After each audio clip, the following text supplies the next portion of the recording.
បងលូកដៃក្តិចកំពួនជើងអូនឲ្យជាក់ដឹងខ្លួនប្រកែនឹងនួនកំពុងតែដេធ្លាប់ប្រាប់អូនហើយកុំត្រមួកពេកឆាប់ក្រោកពីដេក Welcome to Mr. Sang Melody Remix in Cambodia ប្រលឹមស្រាងស្រាងក៏ឃើញអូននាងកំពុងលើកជើងសក់ឡើងកន្ទ្រើងអូននាងលើកជើងដើម្បីហាត់ប្រា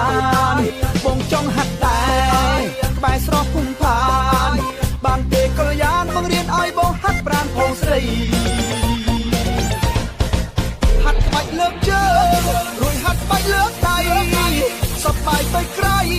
បានហាត់ជាមួយអូនហាត់ព្រឹកហាត់ល្ងាចមួយថ្ងៃ Welcome to Mr. Sang Melody Remix in Cambodia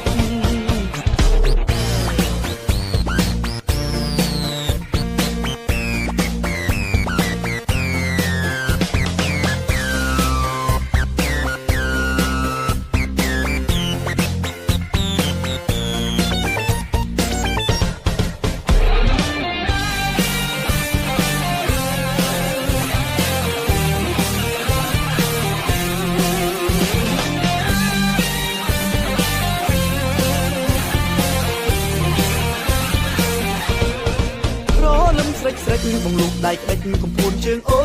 នឲ្យជាក់ដឹងខ្លួនប្រកែនឹងនួនកំពុងតែដេធ្លាប់ប្រាប់អូនហើយកុំត្រមួកពេកឆាប់ក្រោកពីដេកទៅចាក់ក្រឡេកឲ្យបាសម្ដងប្រលឹមស្រាងស្រាងក៏ឃើញអូននាងកំពុងលើកជើងសក់ឡើងកន្ទ្រើងអូននាងលើកជើងដើម្បីហាត់ប្រាណបងចង់ហាត់ដែរក្បែរស្រស់ភូមិផានបានទេកល្យានបងរៀនឲ្យបងហាត់ប្រាណផងស្រីហាត់ក្បាច់លើកជើងរួចហាត់ក្បាច់លើកដៃសប្បាយទៅក្រៃបានហាត់ជាមួយអូនហាត់ព្រឹកហាត់ល្ងាចមួយថ្ងៃពីរដ